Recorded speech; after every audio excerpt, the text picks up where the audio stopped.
open the pod bay doors.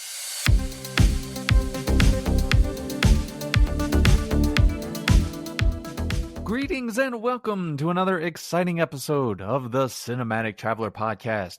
I am your intrepid movie-exploring host, Chris, and it's the middle of the week, and in honor of the streaming movie that I found, let me just say, live from Charleston, South Carolina, it's Tuesday night, and I'm going to be reviewing Saturday Night, that is now streaming on Netflix, and I cannot wait to talk about this movie that gives a glimpse into one of the most iconic moments in TV history, or in comedy history for that matter. But before I do, if you could just do one favor for me, whatever you're listening to this show on, somewhere on that screen, on whatever device you're using, there is a follow button. If you could please click that follow button, I would appreciate it. It helps me and the show out, but it also helps you, because you won't miss any future episodes, and you can go back and listen to all my previous episodes and enjoy my amazing reviews and my sexy, sexy voice. Also, if you want to leave a rating and a review, I'd appreciate that as well. Please share the show with your friends, family, enemies. I don't care. Share it on your social media. Speaking of which, if you'd like to follow me on social media, you can follow me on Instagram at Cinematic Traveler Pod, on X or Twitter as it is. That one is at CMT Pod. I'm also on Blue Sky at Cinematic Traveler Pod, something. And I have an email address, thecinematictravelerpod@gmail.com. So you have plenty of ways to follow me and get in touch with me. So there's no more excuses. Let's start to build this show, damn it. Please. So I know this isn't technically a streaming movie, as it did come out in the movie theaters towards the end of last year, but I missed it for some reason. I remember it coming out, but I don't think it was playing around me for very long, maybe for like a week or two, and then it was gone. So I saw this on Netflix, and there were two reasons I did it, actually. One, I really wanted to talk about this movie and was excited to watch it because that's a really cool period, like as I mentioned, in television and comedy history. But also there was another movie that is a streaming movie. It kind of related to the series I'm doing with the Star Trek reviews, but they had Star Trek Section 31 or something like that with Michelle Yeoh. And that was going to be the original review I was going to do right now, but I couldn't make it past about 10 or 15 minutes into that movie, and it was so awful. So I decided I would pivot and go into Saturday Night, directed by Jason Reitman, who is the son of the great Ivan Reitman of Ghostbusters fame, among other things. And since I am over-explaining things, my beloved listener, let me continue by telling you that I am going to give you a spoiler-free review. Although this movie, I mean, you know how things go. But at any rate, I will try to be as spoiler-free as possible. I'm also going to give you a spoiler-free plot synopsis. Now, in that plot synopsis, I have hidden two, yes, count them, two movie quotes from movies that either share some DNA with this film or maybe run parallel to it. And if you can identify the movies that they have come from, just get in touch with me. Let me know. You get a point for each one that you get right. I believe this is going to be the last episode you can participate in this month. You can always go back and listen to the other ones. As long as you get the answers in by the end of the month, you can go all the way back to the first of this month and get caught up in an instant. Or if, you know what, if you're not a regular listener, or this is your first time, you can still play just to have some fun. I know it seems uncool, but it's always fun to be uncool with Chris. Plus, if you do win the contest, you get to choose a movie for me to review next month. So there, I am putting the fate of one of my episodes into your hand. That's because I know what kind of listener I have, how smart and sexy you are, so I can trust you with these decisions. And now that I have buttered you up, I think I have over-explained things enough. Let's go ahead and dive into Saturday Night. We open the movie with some clips of audition tapes for the not ready for primetime players: John Belushi, Dan Aykroyd, Gilda Radner, Jane Curtin, Lorraine Newman, Garrett Morris, and of course Chevy Chase. And I will give the actor names when I get to my review part. I just did not want to list all of them out.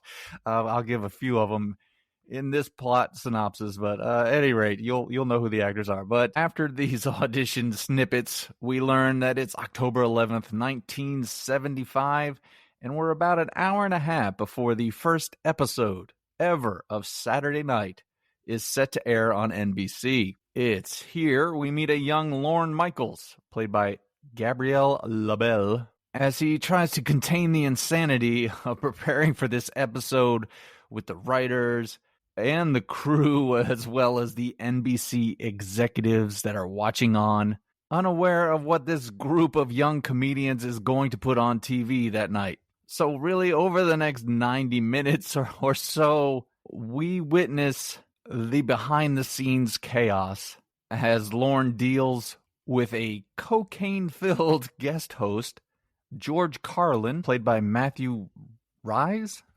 Guess that's how you say his last name. As cast members clash with each other and the producers start to tell Lorne perhaps he should move the date when they start to show, or maybe he should just forget about it.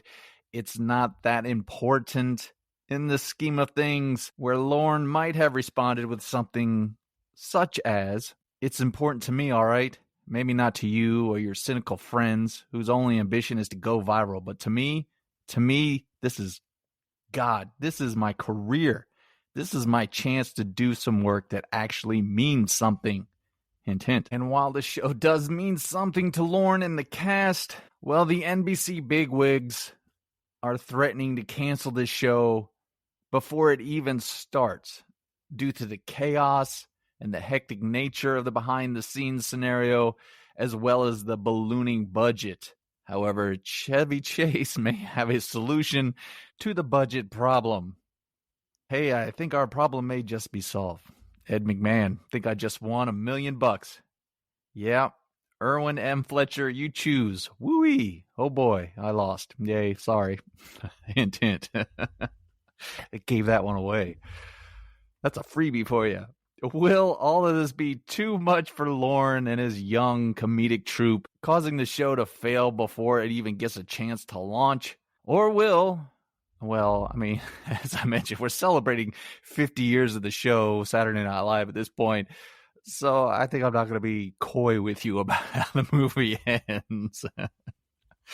But nonetheless, I will give you the best review for Saturday night in all the podcast universe. Nay, in all of the universe. So if you are new to the show, or if you haven't listened in a while, I do break my reviews down into 3 segments: the good, the bad, and the nitpicky. The good is the stuff that works for me in the movie. The bad, obviously stuff that doesn't. And the nitpicky, these are things that are neither good nor bad, just sometimes Hollywoodisms or sometimes weird things my little brain picks up that makes me laugh, as I'm trying to do with this podcast. I'd like to make you laugh, because if there's one thing I like to do in this world, that is to make people laugh. And hopefully I am doing that in some way, shape, or form. If I have to embarrass myself more, I will. I will do it. I have no pride anymore with this show. All right, so moving into the good of Saturday night, I am going to start with the most obvious positive in this film, and that is the amazing cast for this movie. My God, there should be an Oscar for casting movies, and this movie probably would have won this year, because it is absolutely pitch perfect with these actors and who they're playing, these historical figures, as it were. I mentioned Gabriel LaBelle as Lorne Michaels. He's pretty much the center of the movie as we follow him around as he's trying to put this show together, and he has no idea what he's doing. But he knows he has a vision, and he knows it's going to change television when he gets this show on air, and how important it is. I mean, basically, he's put everything he has into this show. He's even really risking his, it's a weird situation. I wish they had explained more. We'll get to that later. But his marriage with Rosie Schuster, played by Rachel Sennott, who is sort of his cheerleader squad, but she's also like a writer for the show and one of the producers, I think. But at any rate, she's there, you know, she's invested in the show as well, because she's got a lot behind the scenes, but she's also there to help him kind of guide this insanity of what is happening with this ragtag group of actors or comedic actors and their egos that clash, and the way they perform that's clashing with how they do the show, and what's going to happen. They can't figure it out. And you've got the writers, of course, they're clashing with everybody because they want things done their way, and the cast wants it done that way, and the producers want it this way, and the censored. There's the lady that does the censoring of the scripts. She's having a fit because she doesn't know what half the words are. So you see all of this weight pressing down on poor Lorne Michaels, and yet he's still steadfast in what this show is supposed to be and that it's going to make it on air. He's insistent that they're going to be on live at 11:30 on Saturday night, October 11th, 1975. So as I mentioned, he's sort of the center of the movie. And then you have this cast of characters that are sort of orbiting around, and we'll get to some of the direction of the film, but they kind of orbit around him throughout the rest of the movie. Starts off with a amazing performance. Corey Michael Smith as Chevy Chase. My God, dude, there's two actors in this that absolutely nail these characters. And Corey Michael Smith, if maybe he looked a little more like Chevy Chase, I would have thought it was him, because he nails all the mannerisms, the way he says his jokes, that dry, sarcastic sense of humor, the arrogance, the ego that he has. I mean, it is pitch perfect. And he really embodies Chevy Chase. And he just sort of comes in, and there are points where he helps Lorne Michaels, because Lorne's not too good with the NBC execs. And Chevy, he just really doesn't give a shit. He thinks he's the funniest guy on the planet, so he'll make jokes all the time in front of everybody. So he kind of takes some of that pressure off. However, he does clash, obviously, because Chevy Chase, he clashes with everybody, but with other members of the original cast. John Belushi is played by Matt Wood, who does a good job. Physically, he looks a lot like John Belushi, and when he does some of the skits and sketches, he comes across as John Belushi. I will get into some issues I have later with him, but he's sort of this quiet, brooding comedic actor that is serious about his comedic acting, if that makes sense. So he really clashes a lot with Chevy Chase. In fact, they have a moment where they get in a big fight and stuff. I see the other actor, as I mentioned, there's two actors that just absolutely spooky how well they did with their performances. But Dylan O'Brien, an actor I like, I've seen him in a few things. I think he's a good actor, but damn, that's another one. He plays Dan Aykroyd, and my God, there were moments I thought he was Dan Aykroyd. He is absolutely perfect as Dan Aykroyd. He has the mannerisms down, the speech patterns, the way he delivers his jokes, the way he is around his other cast members. It's scary how amazing this performance is. You also have Ella Hunt as the great Gilda Radner, Emily Fairn as Lorraine Newman, Kim Matula as Jane Curtin, and Lamorne Morris as Garrett Morris, no relation. And they sort of round out the original Not Ready for Primetime players, and all of them really do a good job to a great job with these characters. They really embody who they were on the show. And when they have little bits here and there where they're given their characters, or they're kind of in that moment of being that person, I don't know if I'm explaining that very well. Like Gilda Radner, there's a point where it's a behind the scenes thing where the camera follows her around, and she really embodies what Gilda Radner was as a comedian and how funny she was. And they all get their moments. Again, I'll get to some things later, but I think really, as I mentioned, though, whoever cast this movie, I mean, they did an amazing, amazing job with them. There's also some other performances throughout the movie. It's cool always to see J.K. Simmons. He plays Milton Berle, who is just a dirty old man in this film. But, you know, J.K. Simmons, he could do anything. I mean, has he ever done a bad performance in any movie? I don't think that's even possible. Another actor who is always good is William Dafoe. He plays Dave Teppett, one of the NBC talent bigwigs, who's really kind of pressing on Lorne Michaels about the show and what it's going to be. He does encourage him, but he also lets him know, hey, at a moment's notice, we can flip the switch and play a rerun of a Johnny Carson show. So he's kind of always lurking in the background, watching, waiting for something to fail so he can flip that switch. I think what other performances really, well, I mean, there were other actors here that I just liked. Robert Wool, he plays one of the production crew or whatever in the studio. I just like Robert Wool. It's been a long time since I've seen him. And he goes, hey, there he is. I mentioned Matthew Rhys as George Carlin. That's another one that was scary how good his George Carlin was. And he even had like that George Carlin walk. If you've ever seen George Carlin, he kind of has this walk where he's kind of half slunched over a little bit. Yeah, he really nails that. And he has just that honoriness that George Carlin had. especially at that time. I think he was really into cocaine, so he was having some issues with that. So he was a bit of an asshole through most of the movie. God, I'm trying. There's so many people in this cast. Nicholas Podney, he plays a young Billy Crystal who actually got his sketch got cut from the first episode of Saturday Night Live right at the last minute. And I could go on and on. This whole episode could be just nothing but me listing actors in this movie that did a great performance. There is one actor I've got to say it when he's in a movie, Josh Bernier. He plays some writer or something. I'm sure he was bigger than what I'm saying he was as a character. But at any rate, he played Big Head in Silicon Valley, which was one of my favorite shows. And I just loved his character in that movie. So I will always be excited when I see him in the movie. But yeah, from top to bottom, this cast is, I mean, I will say it's probably one of the best reasons to watch this movie, especially if you have a knowledge of Saturday Night Live and these young actors. I mean, some of them you know now because they've become huge stars, but to see them in their early age, if you go back and watch some of the clips on YouTube and then watch these performances, you'd be like, my God, they've nailed these characters. It's really, again, one of the best parts, the highlight for me of the movie at any rate. I did mention the direction, and I did like that Jason Reitman sort of makes this, because this movie happens in real time. Basically, you have an hour and a half for this show to make it to be on air, and the movie's, I think, a little over an hour and a half. So you constantly have that sort of ticking clock in your head as the show's moving forward and it's getting closer and closer. And there's always someone there reminding, we got an hour to showtime. We got 30 minutes to showtime.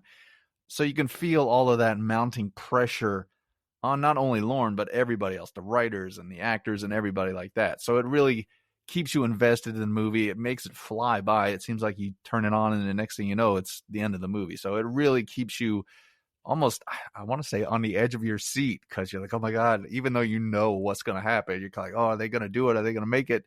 I don't know what's going to happen. They don't have enough time. So I really like that aspect of it. And he pairs that with his camera work. I mean, this reminded me a lot of Birdman, because you have a lot of tracking shots and one-take shots where you'll be following Lorne Michaels. And as I mentioned, these other characters kind of orbit around him. So they'll come into orbit. And then when you need to see a part of, say, Chevy Chase's story, the camera is moving with Lorne Michaels. Chevy Chase will walk by, and then the camera kind of switches to Chevy and it follows him to where he's going, or John Belushi, or producers or writers or wherever. You'll follow them around this set. I mean, you've seen the set forwards and backwards by the end of the movie, the way the camera's gliding in and through it. And it really puts you in the middle of this chaos.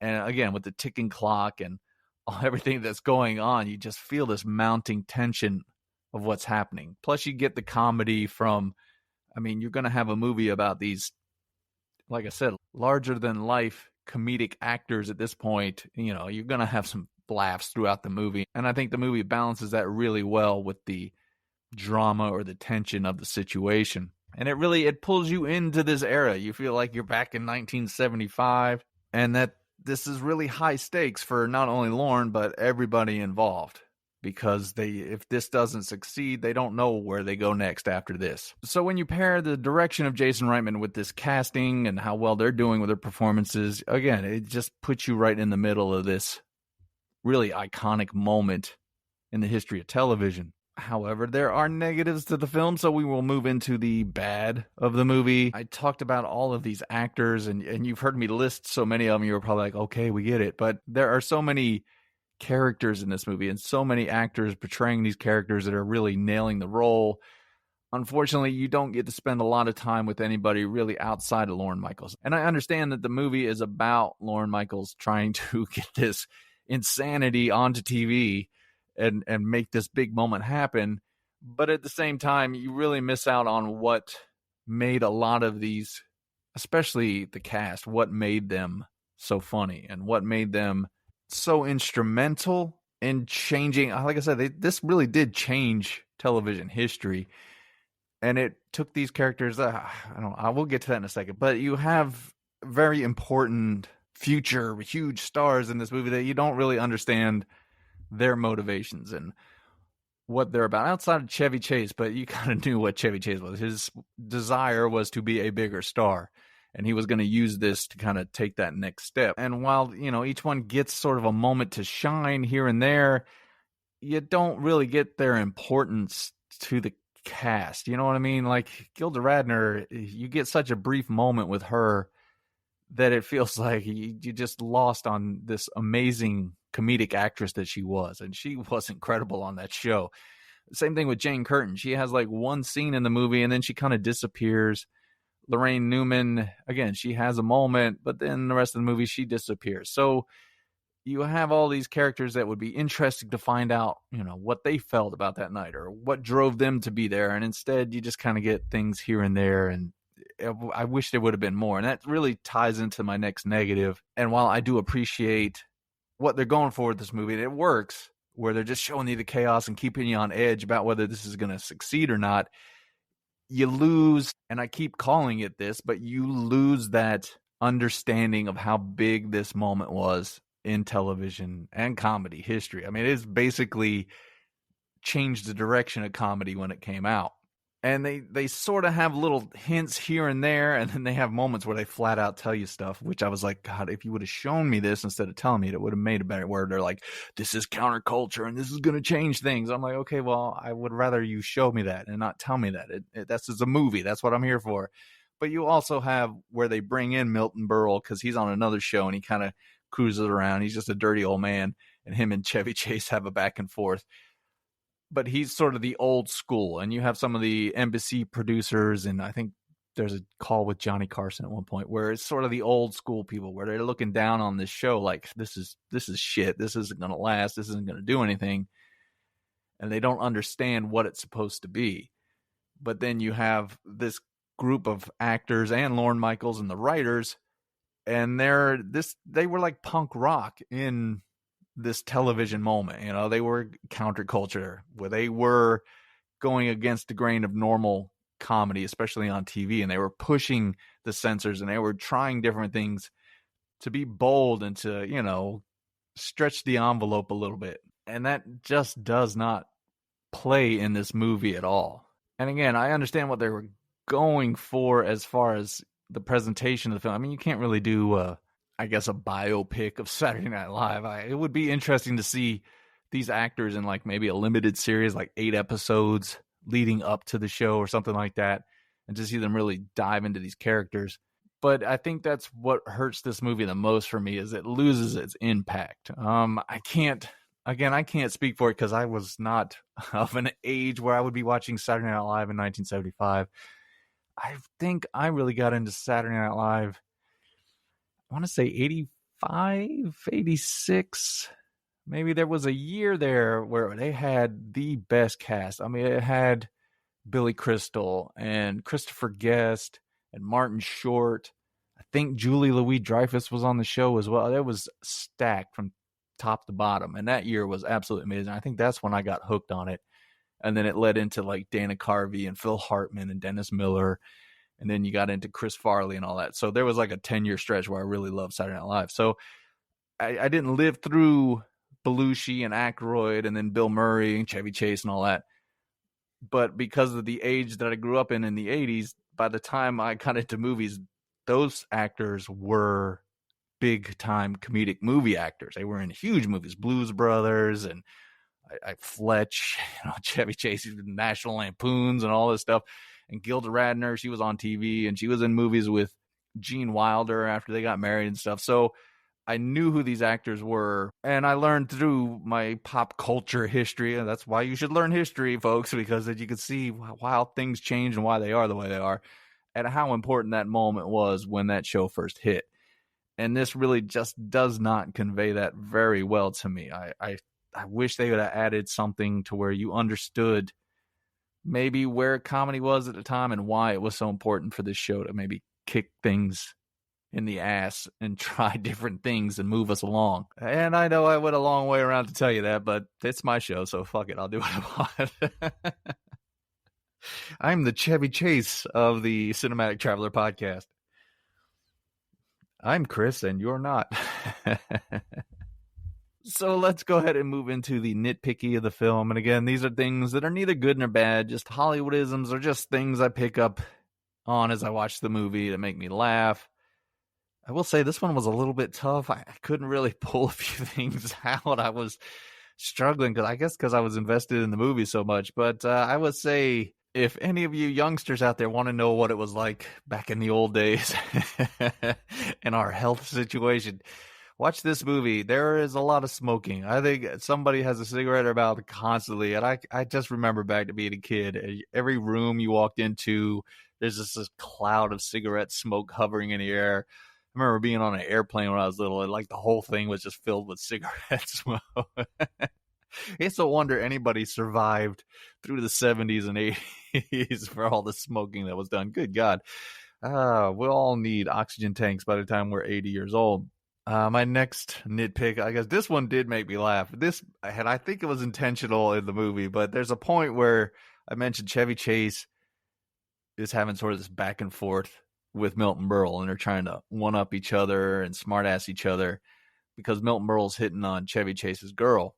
And Chevy, he's laying down some good ones, and she's not really reacting. And then Milton Berle will say one, and she'll laugh at his jokes. And he gives this line where he's hurt. And you think he's hurt because she likes Milton Berle, but he's hurt because he goes, "You laughed at that?" And that one just made me laugh because I could completely understand that. I've been in conversations where people are laughing at things, and I'm like, "Hey, you laughed at that, but you didn't laugh at what I said?" Man, and I know that's my ego talking, but I could completely relate to that moment. I think about that with this show. You all listen to other shows, and then I'm like, well, you listen to that shit, but what about mine? Maybe I should have kept that one to myself, and now you know what kind of asshole I am. And my last nitpick for the film, and I've thought this about other things in the world, and I have to preface this by saying children, youngsters, people out there, just, drugs are no good, right? Drugs, stay away from drugs. Alcohol's dangerous. You know, be careful what you're doing out there, where you end up. However, if you are going to be starting a game-changing comedy show that's going to run on Saturday night, 11:30, you know, maybe drugs and alcohol aren't so bad. Because when you watch this movie, everybody's high on something or drinking something or snorting something, and they made this amazing show. Like I said, I think that about rock and roll music. I'm like, stay away from drugs, but if you do, could you please make a really great prog rock album out of it or something? I don't mind about it there. We'll let drugs be legal in that part of the world, but you know, the rest of the world, just stay away from it. But yeah, as you're watching this movie, you think, well, drugs can't be that bad. These guys are writing all this funny shit and they're high as hell, so why not? That's why after I got done with the movie, I went out and found my nearest crack dealer, and I made a rather large purchase. Perhaps I used some of that tonight. I will never tell. But overall, my final verdict for Saturday night. This one is very difficult, I have to admit.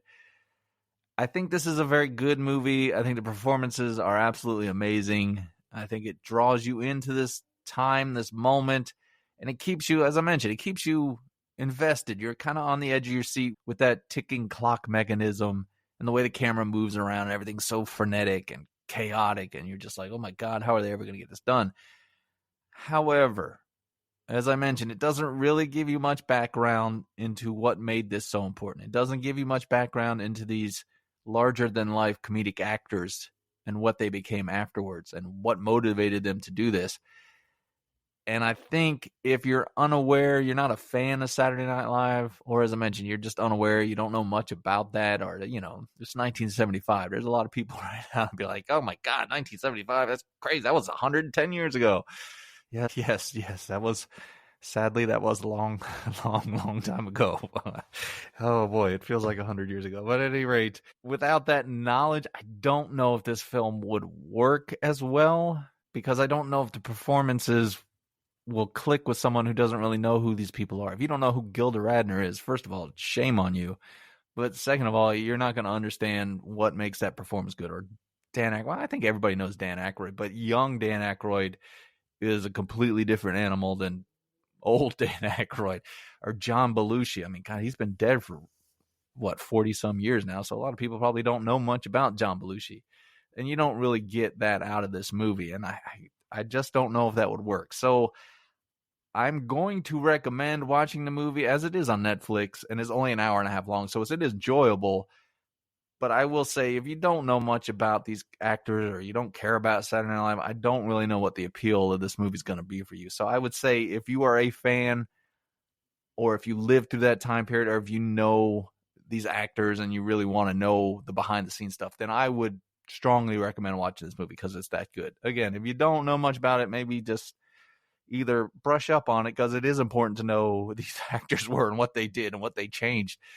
But, if you're not going to do that, then I don't know if you would have to let me know. If you are someone that doesn't know much about it, then you watch it. Let me know what you think about it. But I think for any Saturday Night Live fan, you are going to enjoy this movie. So definitely check it out in that case. So that wraps up my Saturday night review. And if you're still listening, then I must have done something right. And again, if I did, please follow the show. Give me a rating, a review. Play the contest. Even if you don't want to win, you could just play. Let me know you're listening out there. It would be nice to know you're listening. I don't get a lot of feedback sitting in my room behind my fort of blankets. Let me know you're out there, please. Let me know I'm not all alone. Now, on my next episode, I will have my next Star Trek movie review out on Friday, probably Friday evening. That one will be for Star Trek V. So we're getting near the end of that little run on that series of reviews. So definitely check that one out. And then I think I'm going to be reviewing Companion this weekend. I think that's coming. I hope that's coming out this weekend because I really like that trailer. I'm excited to see that one. And I'm not sure. I think I mentioned it on the last episode, but the other podcast that I'm on, Just Go Watch, we will be reviewing Presence this week. So you definitely want to check that out. I will warn you that is a spoiler-filled review episode that we do over there, but it's a lot of fun. You can come check me out there. So you're going to hear my voice a lot over the next few days, you lucky, lucky bastards. Now, before I go, I just want to thank you for taking the time out of your day to listen to my podcast. I tell everyone I know I've got the smartest and sexiest audience in all the podcast universe, and you never fail to live up to those high standards. And as you are traveling around on this blue and green ball, bouncing through the cosmos, I need you to do one thing for me. Go out and do that voodoo that you do so well. Punch it!